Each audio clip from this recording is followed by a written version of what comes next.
Futurecast.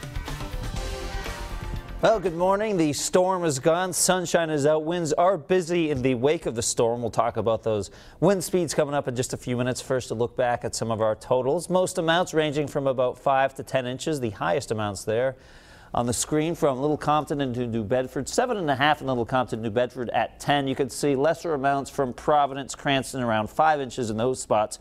Westerly made it up to 8, North Kingstown 8. So along a lot of the Rhode Island South Coast, we had slightly higher snowfall amounts. West Warwick at 6, Bristol 7 inches of the white stuff. So yes, the storm is gone, and we'll see some breezes behind it today, gusting maybe to 20-25 miles an hour. I'm not expecting to have to go into wind advisory level. Icy spots will be out there on the side roads, some of those untreated surfaces. Most of those highways appear to be in pretty good shape this morning. Very cold weather on the way tonight. We'll have to wait and see if a wind chill advisory has to be hoisted by the National Weather Service. We know that will at least be down to the teens, perhaps lower than that, so frigid wind chills as well. It's not going to be as windy as it was last night, so that's why it'll be borderline if we have to see that advisory level. It will not be borderline of what you need to wear all day long tonight.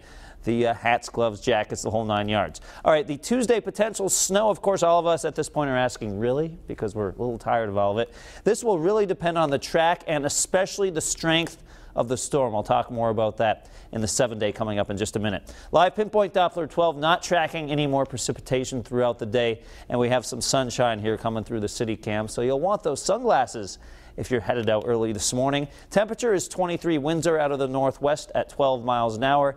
And on the satellite picture, there goes the swirl in the atmosphere pushing away, but still a strong enough center of low pressure to pull some of those westerly winds in behind it. Now tonight, notice how there are some snow showers. Actually, currently notice how there are some snow showers across Pennsylvania, upstate New York. This will scoot through tonight. It perhaps could give a dusting to the South Coast Block Island as it scoots on through. Not expecting much in the way of snow for most of us. What we are watching is that Tuesday event, and again, more on that in just a second.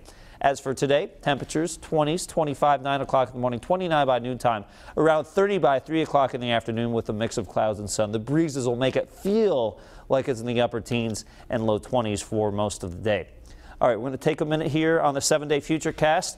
We have a low temperature tonight of 12. That's for the capital city. I wouldn't be surprised if our outlying suburbs, places like New Bedford, Acushnet, Smithfield, outside the 295 corridor, I wouldn't be surprised if those spots go down well into the single digits, and with just a little bit of a breeze, that could push wind chills to around 0. So just keep that in mind for tonight through early tomorrow morning. And then only getting up to 27 for tomorrow afternoon.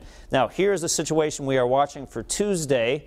The potential of some snow will be there. Right now, I'm looking at light to moderate accumulations. Of course, this could change. We could end up with nothing. We could end up with more significant accumulations. But right now, I'm going to put us in this range. And this really depends on the strength of the storm. Right now, it does look like it'll track close enough to us to give us something in the way of precipitation. But if it moves through very weak, then it scoots by so quickly we may end up with just a dusting. Also, if it moves through weak, things could fall light enough where it could actually mix with light snow or rain showers, and we just don't end up with much in the accumulation department. So those are all things we have to keep watching as we head into Tuesday. Here is the good news. Some melting going on from the middle to the end of the week, mid to upper 40s, with rain likely Thursday night into Friday. You could see by Friday we'll see mostly cloudy skies and high temperatures in the upper 40s with rain possible. Saturday at 44 degrees. So finally some 40s showing up there in the 7-day Futurecast, Andrew. After all we've been dealing with, anything with a 4 in front of it, thumbs up for that. That is a great way to look at it, yeah. Yes. Rain, we'll deal with that when we get to it. You know, I think when we have the mid-40s, rain will say, okay, we'll take it. Okay, thanks a lot, Pete. Yep. All right, the time is now 7:20.